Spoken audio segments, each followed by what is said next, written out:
Differential equations. चलो इस chapter के थ्योरी के साथ अभी शुरू करते हैं।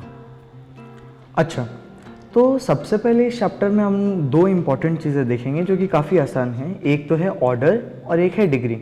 Okay. Order of a differential equation क्या होता है? ऑर्डर होता है highest differential coefficient appearing in the D. D क्या होता है? Differential equation. तो जो भी डिफरेंशियल इक्वेशन होगा उसमें जो भी हाईएस्ट डिफरेंशियल कोफिशिएंट होगा वही उसका ऑर्डर हो जाएगा। समझ में आया? चलो अब आगे बढ़ते हैं। What is a degree of a differential equation? Degree होता है exponent of the highest differential coefficient, यहाँ तक ठीक है, when the DE is a polynomial in all the differential coefficients. ध्यान रहे यहाँ पे पॉलिनोमियल शब्द काफ़ी इंपॉर्टेंट है, क्योंकि जब तक वो डिफरेंशियल इक्वेशन एक पॉलिनोमियल के फॉर्म में नहीं होगा तब तक उसका ऑर्डर डिफाइंड नहीं होता है। तो मतलब पॉलिनोमियल इन द सेंस उसमें लॉग या फिर ट्रिग्नोमेट्रिक टर्म्स नहीं होनी चाहिए। अगर वो हुई तो आपको वो रिमूव करना पड़ेगा। फाइन। अच्छा ठीक है, तो अगर फॉर एग्जांपल tan x हो तो हमें उसको x के टर्म में कन्वर्ट करके उसके बाद ही उसकी डिग्री डिफाइन की जा सकती है। हाँ हाँ बिल्कुल सही, बिल्कुल सही। अच्छा। और इसी तरह कोई भी लॉगरिथमिक टर्म हो तो। क्या मैं आगे बढ़ूँ? हाँ हाँ आगे चलिए। चलो अब यहाँ पे एक बहुत ही सिंपल सी बात है। देखो अब बोला गया है कि सॉल्विंग सिंपल लीनियर डी, जो कि अपने पूरे चैप्टर में सिर्फ यही काम करते हैं। ओके। अपने को करना क्या होता है इसमें कि जैसे मान लो मुझे दिया गया है कि भाई एक कर्व है अपने पास, खाली ऐसे बोल देते कि कोई भी कर्व है, तो आप भी कोई भी कर्व ले लो, क्यों इधर उधर जा रहे हो, है ना। मैंने ये कर्व लिया, मेरे को बोला गया कि कोई भी पॉइंट इस पे ले लो x, y। ठीक ले है। लिया भैया। हाँ। उसके बाद फिर मुझे बोला कि उस पर एक स्लोप, मतलब उस पर एक टेंजेंट होना चाहिए, सॉरी मेरे लाइन के लिए। तो ये रहा मेरा उसका टेंजेंट, ये क्या है? टेंजेंट। ठीक और है। फिर मान लो कोई भी कंडीशन दे दी कि इसका जो स्लोप है ना वो उसके ऑर्डिनेट के बराबर है। ऑर्डिनेट मतलब y। तो मैं क्या कहूँगा? dy/dx is equal to y। यहाँ तक समझ में आया? हाँ। तो इसी तरह सारे के सारे सिंपल लीनियर डिफरेंशियल इक्वेशंस को सॉल्व किया जाता है। चलिए अभी इस चैप्टर के अगले टॉपिक वेरिएबल सेपरेबल मेथड पे आते हैं। हाँ, तो वेरिएबल सेपरेबल मेथड, ये मेथड इटसेल्फ अपने वो चीज़ें बता रहा है। कैसे? देखो यहाँ पे क्या लिखा? वेरिएबल मतलब x या y की चीज़ें होगी। सेपरेबल मतलब जिसको सेपरेट किया जा सके, है ना। तो बेसिकली ये क्या है? ये वेरिएबल सेपरेबल मेथड है कि अपने x और y को सेपरेट कर सकते हैं। फॉर एग्जाम्पल अपने मानते हैं कि अपने क्वेश्चन दिया हुआ है dy/dx is equal to x+x² upon y+2y³। अब देखने में कितना टिपिकल सा लग रहा है कि अरे अगर यहाँ पे उस तरफ लेके गए to the left side of the equation तो डिफिकल्ट हो जाएगा। यही चलो अपने ये करके देखते हैं कि ये जो डिनोमिनेटर है ना इधर, इसको ऊपर मल्टीप्लाई करें और ये जो न्यूमरेटर है इसको नीचे मल्टीप्लाई करें। ठीक है। तो ये क्या बना? x+x² into dx is equal to y+2y³ into dy। Okay. और अब आपको पता है ना कि ये सिंपल इंटीग्रेट हो सकता है। अच्छा। तो इसी तरह अपने वेरिएबल सेपरेबल मेथड को आराम से सॉल्व कर सकते हैं। यहाँ तक क्लियर है? ठीक है। चलो अब आगे बढ़ते हैं। अब ये एक काफ़ी आसान सा टॉपिक है। ये देख के एकदम मुश्किल लगता है कि होमोजीनियस डिफरेंशियल इक्वेशन, भाई कहाँ से ये नया टॉपिक आ गया। Okay. But homogeneous differential equation में देखो, समझो मैंने माना कि मेरे पास कोई भी एक इक्वेशन है x, y के टर्म्स में। हाँ। ठीक है। और मेरे को प्रूव करना है कि वो होमोजीनियस है या नहीं। ओके। तो बेसिकली करना क्या होता है, जहाँ जहाँ x है हाँ। उसको उसको मैं रिप्लेस करूंगा tx से, जहाँ जहाँ y है उसको रिप्लेस करूंगा ty से। घबराओ मत, t सिर्फ और सिर्फ एक वेरिएबल ही है। अच्छा। और मैं देखूंगा फाइनली जो इक्वेशन है वो fx, y और t की पावर सम n आना चाहिए। मतलब t जो है ना, जहाँ जहाँ अपन ने t डाला वहाँ से t सारा का सारा बाहर निकल जाना चाहिए। अच्छा। और n कोई भी कोफिशिएंट हो सकता है। फॉर एग्जाम्पल अगर मैं लूँ fx, y is equal to x² plus xy। ठीक है। मैंने x² की जगह x की जगह tx रखा, y की जगह ty रखा। ठीक है। तो ये बना t² प्लस t² xy। तो फाइनली मैं t² निकाल पाया बस। तो क्योंकि यहाँ पे t पूरा का पूरा निकल गया तो मैं इसको होमोजेनियस इक्वेशन बोलूँगा। अच्छा ठीक है। तो बेसिकली ऐसे आसानी से अगर t किसी पावर n में निकल जाए एंड जो बाकी है वो अपनी ओरिजिनल फंक्शन है, हाँ। तो उसे होमोजेनियस बोल देते हैं। हाँ बिल्कुल सही, बिल्कुल सही, बहुत अच्छा। ठीक है। चलो अब मैं आगे बढ़ता हूँ। अब देखो first order linear differential equation, ये वो चीज़ है जो अपने पूरे के पूरे चैप्टर में पढ़ने वाले हैं। ठीक है। देखो फर्स्ट ऑर्डर, अभी आपको ऑर्डर पढ़ाया तो आपको ऑर्डर तो समझ में आ गया होगा। फर्स्ट ऑर्डर मतलब ये जो है dy/dx ये इसी के फॉर्म में है। D square y by D x cube भी नहीं होना चाहिए, d cube y by D x cube भी नहीं होना चाहिए, ऐसा कुछ नहीं होना चाहिए। ओके ठीक है। और यहाँ देखो, यहाँ पे एक अननोन वेरिएबल जैसे y हुआ, तो अपना जो y है उसी का डेरिवेटिव होना चाहिए फर्स्ट ऑर्डर में, तो ये रहा y और उसका अननोन मतलब उसका डिफरेंशियल। तो ये बस खाली ध्यान रखना कि ये फर्स्ट ऑर्डर का होना चाहिए, यही अपने पूरे चैप्टर में पढ़ते हैं। चलिए अब ये एग्जैक्ट डिफरेंशियल इक्वेशन समझते हैं। एग्जैक्ट डिफरेंशियल इक्वेशन क्या होता है कि मान लो कोई भी इक्वेशन रहा of the form mx, y dx plus nx, y dy, याद रखना इसी फॉर्म में होना चाहिए। ओके तो वो अपने बोलते हैं कि del m by del y is equal to del n by del x हो तो वो इक्वेशन एग्जैक्ट है। ठीक है, ये एक इम्पॉर्टेंट और मेन कंडीशन है। बट इसके साथ ये भी ध्यान रखो कि ये del है ना। ये del और d बाई dy नहीं है। यहाँ पे del का मतलब हो जाता है कि अगर मैं del बाई del y कर रहा हूँ तो अगर m आपको पता है ना कि m x, y है, हाँ, तो जो भी x की डिपेंडेंट है उसको मैं कांस्टेंट ले रहा हूँ। ओके, अपने को सिर्फ और सिर्फ y के साथ डिफरेंशिएट करना है। अच्छा फाइन, आपको समझ में आया? ठीक है ठीक। चलो, सिर्फ यही इंपॉर्टेंट कंडीशन है एग्जैक्ट डिफरेंशियल इक्वेशन। अब आ गया बर्नौली। बर्नौली थोड़ा सा इंपॉर्टेंट है। बर्नौली डिफरेंस क्या होती है? बर्नौली का स्टैंडर्ड फॉर्मेट ये है। बर्नौली का क्या है? dy by D x plus P y is equal to q y की पावर n। अब आपने जो नॉर्मल है, जैसे मैं y को अगर n को अगर 0 ले लूँ तो आपने वो स्टैंडर्ड फॉर्मेट कर रखा है। ओके, अब अपने देखते हैं कि अगर n कुछ बड़ी टर्म हो जैसे 2, 3, 4 तो कैसे करते हैं। आप एक काम करो, ये जो y की पावर n है ना, हाँ, इसको डिवाइड कर दो, मतलब y की पावर n से डिवाइड कर दो। फाइनली क्या बन जाएगा? 1 बाई y की power n dy by D x plus P Y की power 1 minus n is equal to q। Okay, अब यहाँ पे एक ट्रिक है। यहाँ पे ट्रिक क्या है? y की पावर 1 माइनस n को मुझे z लेना चाहिए। जैसे ही मैं y की पावर 1 माइनस n को z लूंगा तो 1 बाई y की power n dy by D x D Z बन जाएगा। अच्छा, तो ये हमारे इंटीग्रल कैलकुलस की तरह एक सब्स्टिट्यूशन टाइप चीज है। हाँ, ये एक सब्स्टिट्यूशन टाइप्स है एंड बहुत मतलब आपसे सारे क्वेश्चंस हो जाएंगे और ये जेई के लिए बहुत ही इंपॉर्टेंट है। Okay fine. अब मैं चाहता हूँ कि आप थोड़ी सी मेहनत करो, ठीक है, और मेहनत करके मुझे ये बताओ कि फाइनली इस फॉर्म में आ रहा है या नहीं। किस फॉर्म में? कि d z by d into 1 minus n into z is equal to q into 1 minus n. ये इसमें कन्वर्ट हो जाता है। इसको याद नहीं रखना, बट मैं चाहता हूँ आपको अगर ये सॉल्व कर लोगे तो मतलब आप स्टैंडर्ड तरीके से क्वेश्चन सॉल्व करना सीख जाओगे। ठीक है, ओके फाइन। अच्छा, ये ऑर्थोगोनल ट्रैजेक्टरीज क्या होती हैं? ऑर्थोगोनल ट्रैजेक्टरीज में पहले आपको मतलब पता होना चाहिए ऑर्थोगोनल का और ट्रैजेक्टरी का। देखो, ऑर्थोगोनल क्या होता है? ऑर्थोगोनल आपको पता है क्या होता है? ऑर्थोगोनल होता है परपेंडिकुलर, मतलब दो चीज़ें अगर एक दूसरे परपेंडिकुलर हुए तो अपने बोलते हैं they are orthogonal to each other. Okay, और ट्रैजेक्टरी बताओ। ट्रैजेक्टरी होता है पाथ, मतलब अच्छा, जैसे अपनी फिजिक्स वाली ट्रैजेक्टरी। हाँ, जो कर्व होता है बेसिकली। ओके, तो इसकी ये बेसिक कंडीशन क्या है? बेसिक कंडीशन है m1 into m2 equal to -1। हाँ, अब मैं इसको समझाता हूँ कि ये बेसिकली है क्या।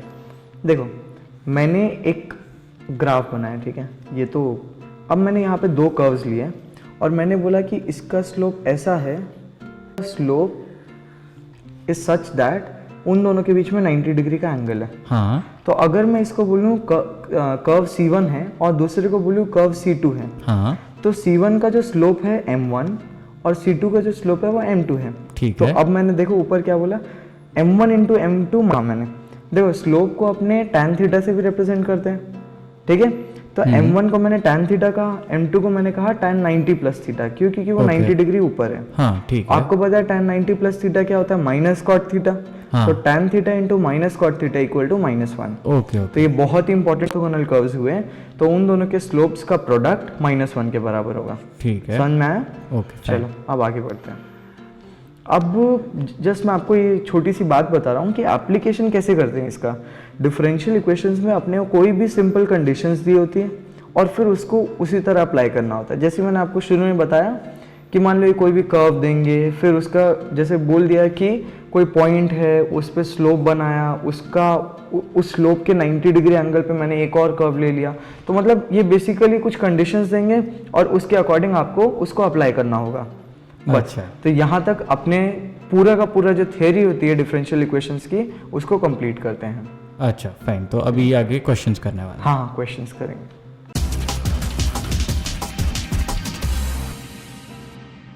Question number 1. The degree of the differential equation of which y square is equal to 4a into x plus a is a solution is. तो इस क्वेश्चन को हम कैसे सॉल्व करने वाले हैं? इस क्वेश्चन को सॉल्व करने के लिए सबसे इंपॉर्टेंट तो ये देखो कि पूछा क्या हुआ है, डिग्री पूछा हुआ है, हाँ। है ना। और डिग्री के लिए अपने को करना क्या होता है, डिग्री के लिए इसको पॉलिनोमियल के फॉर्म में कन्वर्ट करना होता है। ठीक है। तो सबसे पहले मैं आपको 2-3 चीज़ें इंपॉर्टेंट ये बताऊंगा। देखो इक्वेशन है अपने पास y² = 4a into X plus A. अब यहाँ पे एक आर्बिट्रेरी कांस्टेंट है a, हाँ। ठीक है। मेरा एम्बिशन रहेगा कि मैं इस a को हटा दूं, ठीक है। तो जितने भी ये ए हटाने की क्या जरूरत है, वो रहेगा तो भी तो एक पॉलिनोमियल तो फॉर्म हो सकता हाँ है। पॉलिनोमियल फॉर्म होगा, बट मुझे पॉलिनोमियल फॉर्म करना है in terms of the independent terms, जैसे dy/dx y और x के टर्म्स में। अच्छा, कोई भी ऐसे कांस्टेंट कोएफिशिएंट नहीं हो सकता है। हाँ कांस्टेंट नहीं होना चाहिए। तो मतलब फॉर एग्जांपल अगर यहाँ पे a की जगह b होता है, c होता, तो मान लो कि अगर यहाँ पे b होता, हाँ। तो अपना कितने का ऑर्डर आता है, order of the differential equation would have been 2, मतलब ऐसा डिफरेंशियल इक्वेशन बनता, मतलब इसके टर्म्स में कुछ आता। ओके, ठीक है। तो अच्छा, तो जितने ऐसे रैंडम वेरिएबल्स होंगे, हाँ सॉरी रैंडम कांस्टेंट्स होंगे, उतने डिग्री का आएगा। हाँ हाँ बिल्कुल। अच्छा ठीक है। ठीक है, तो अब मैं इस क्वेश्चन को सॉल्व करता हूँ, ये सब हटा दो, ठीक है।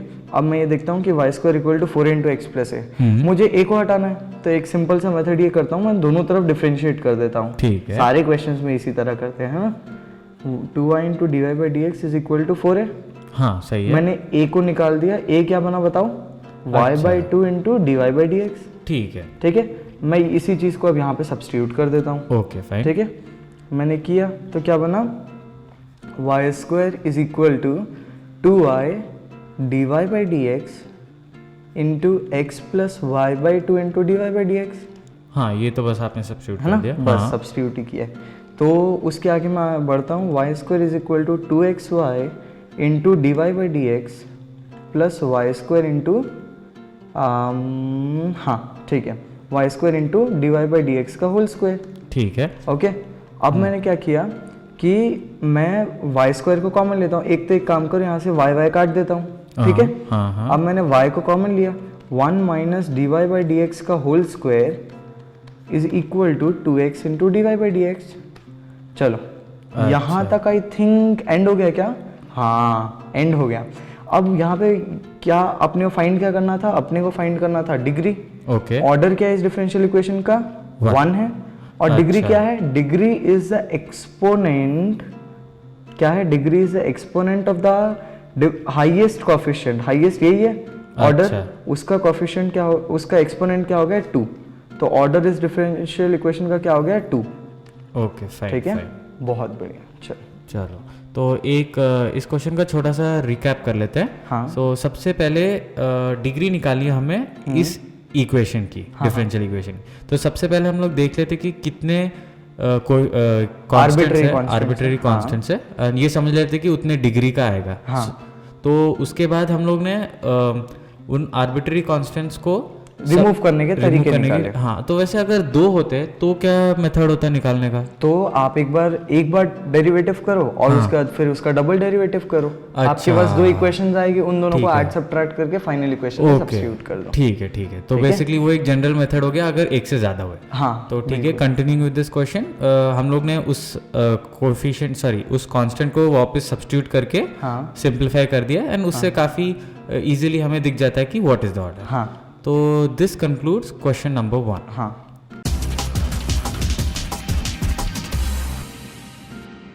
Question number 2. The order of the differential equation whose general solution is given by y is equal to c1 cos 2x plus c2 minus c3 plus c4 into ax power c plus c5 plus c6 sin x minus c7.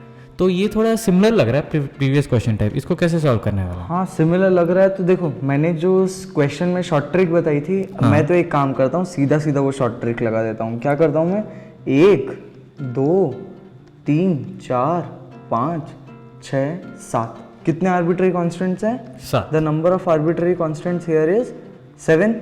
ठीक है। तो अपन ने पिछली बार क्या सीखा था कि जो ऑर्डर है वो नंबर ऑफ आर्बिट्रेरी कांस्टेंट से डिसाइड हो जाएगा। हाँ। तो मैंने इतने आर्बिट्रेरी कांस्टेंट्स फाइंड आउट कर लिए। और भाई ये तो और भी सिंपल हो गया क्योंकि मेरे को 1 2 3 4 के टर्म्स में भी दिया हुआ है। हाँ। बट आई थिंक ये गलत है। ओके। ओह, अब इसमें गलत क्या हो गया देखो, अब मैं एक एक चीज़ आपको करके समझाता हूँ। मैं ये जो लिखा है मैंने c3 plus c4, into A की पावर एक्स प्लस सी फाइव। मैं एक काम करता हूँ, मैं इस C3 प्लस C4 को कोई आर्बिट्ररी कांस्टेंट d भी तो मान सकता हूँ। ओके तो मतलब इसको मैंने ऐसे रिड्यूस कर दिया, और ये जो है a की पावर x इंटू ए की पावर C5, ठीक है। fine. तो इस a की पावर C5 को मैं d से मल्टीप्लाई करता हूँ, तो d इंटू ए की पावर C5 इंटू ए की power x। Now C d into A की power C5 would give me, एक और मुझे आर्बिट्ररी कांस्टेंट दे दे, मैं उसको मान लेता हूँ कि कुछ e है, e इंटू ए की पावर x। तो फाइनली ये देखो यहाँ पे अपन ने कितने रिड्यूस कर लिए, यहाँ पे 1 2 3 थे, 3 की जगह मैंने इसको फाइनली 1 में रिड्यूस कर दिया। तो मतलब फाइनली मेरा आंसर क्या आना चाहिए, मेरा आंसर आना चाहिए जो 7 थे उसमें से मैंने 3 को रिड्यूस किया, बट यहाँ पे e यूज किया मैंने, है ना। ठीक है, तो नंबर ऑफ आर्बिट्ररी कांस्टेंट्स मेरे पास फाइनली आए 5। नंबर ऑफ आर्बिट्ररी कांस्टेंट्स मेरे पास कितने आए बताओ? 7 माइनस 2, हाँ 5। तो इसीलिए मेरा order of the differential equation finally हो जाना चाहिए 5।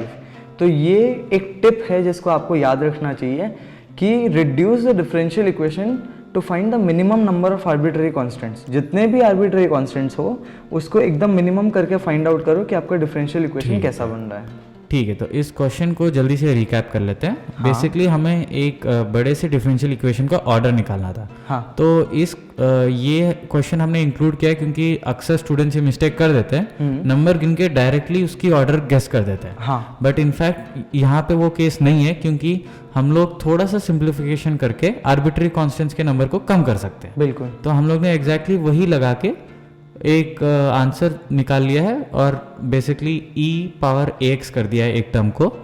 तो उससे हमारे आर्बिट्ररी कांस्टेंट्स कम हो गए एंड हेंस 5 हो गई है डिग्री इस डिफरेंशियल इक्वेशन। एक और चीज इसमें ये याद रखनी है कि जैसे मान लो यहाँ पे cos और sin में था, है ना, तो मान लो कि वहाँ पे C1 है और यहाँ पे C6 है ना।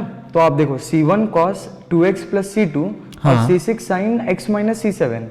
तो मान लो कि ऐसे, मैं जस्ट रैंडमली आपको बता रहा हूँ कि ऐसे कोई भी आर्बिट्ररी कांस्टेंट्स होते कि C1 और C6 बराबर हो जाते, तो मैं उनको कॉमन लेके cos और sin को ऐड करके भी मैं सिंप्लीफाई कर लेता।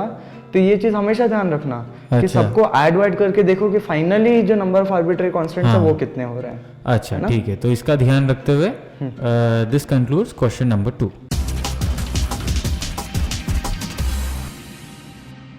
Question number 3.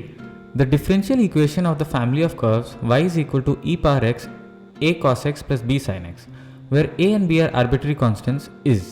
तो इस क्वेश्चन को हम लोग कैसे सॉल्व करने वाले हैं? यहाँ पे मैंने लिखा क्या हुआ है, यहाँ लिखा हुआ मैंने हॉट्स मतलब हायर ऑर्डर थिंकिंग स्किल्स। तो इसका मतलब ये काफ़ी डिफिकल्ट सा क्वेश्चन हो गया। तो ये सॉल्व अगर नहीं हुआ तो चलो एक बार ट्राई तो करते हैं, बिल्कुल, है ना।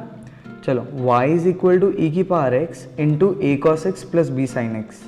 मैंने आपको क्या बताया हुआ है कि अगर डिफरेंशियल इक्वेशन में कन्वर्ट करना है पॉलिनोमियल के फॉर्म में, तो अपने को सारे आर्बिट्ररी कांस्टेंट्स हटाने, वही तरीका है। तो अपने पास कितने आर्बिट्ररी कांस्टेंट्स है? 2। तो मतलब मेरा d2y/dx2 तक मुझे डेरिवेटिव करना पड़ेगा।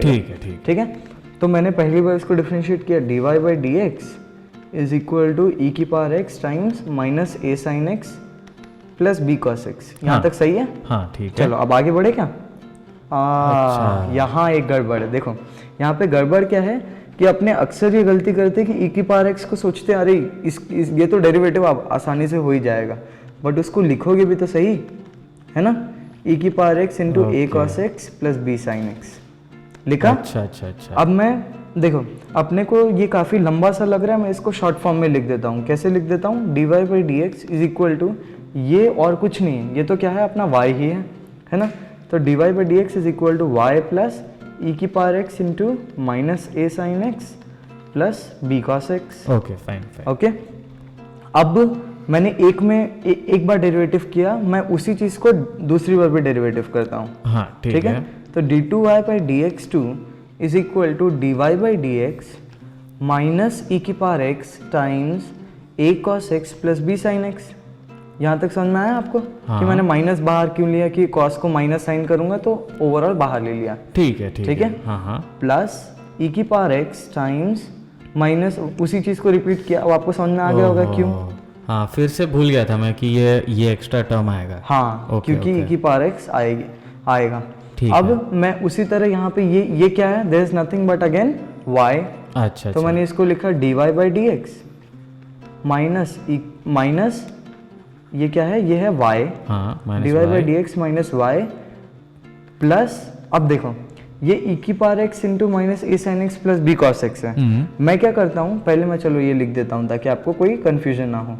ठीक है, minus A sine X plus B cos X. Okay, अब मेरा एम्बिशन क्या है भाई, अब मुझे अगर डिफरेंशियल इक्वेशन निकालना है तो मुझे ये भी चीज़ हटाना है, बेसिकली बात तो यही है। हाँ ए और बी तो अभी भी आ रहे हैं। हाँ ए और बी तो अभी भी आ रहे हैं। तो देखो अगर अपने इस टर्म में देखें, अरे वाह ये चीज़ तो अपने को डायरेक्टली मिल गई ना।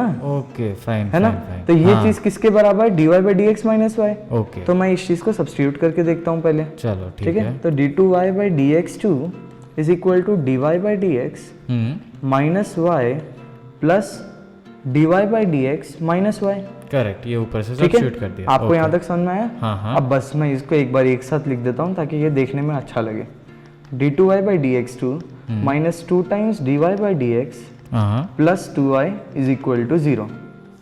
तो यहाँ तक आपको क्या मिल गया, this is the required differential equation जो अपने क्वेश्चन में पूछा है। यहाँ पे आपको कोई भी आर्बिट्ररी कांस्टेंट दिख रहा है? दिख रहा है। बहुत बढ़िया। ठीक है, तो एक चीज़ बताइए, अगर साइन और कॉस एक्स के बजाय टैन कोसिकेंट वो वैसे ट्रिग्नोमेट्रिक फंक्शन है तो ये अप्रोच चलता क्या? हाँ ये हर चीज में चलेगा, मतलब बेसिकली जैसे मान लो कि अगर आप टैन की बात कर रहे हो, हाँ, है ना, टैन और मान लो टैन के साथ सीकेंट स्क्वायर रहता ठीक है ना, मान लो ये टैन होता है, ये सीकेंट स्क्वायर होता है। हाँ, तो टैन का डेरिवेटिव आप बताओ क्या होता है? Secant square, 1 plus sex square x होता है, 1 प्लस है ना।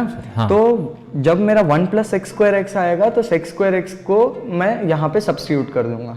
अच्छा ठीक है, और यहाँ पे जैसे कि जब हम इस स्टेप पे आए तो हमें ये मतलब ऊपर प्रीवियस इक्वेशन में दिखा कि ये एग्जैक्टली वही है। हाँ, तो ऐसा हर एक मतलब अगर हम लोग ये ट्रिग्नोमेट्रिक फंक्शंस को बदल दे तो ऐसी पैटर्न फिर से रिपीट होगी उनमें भी? नहीं, आपने एकदम अच्छा क्वेश्चन पूछा।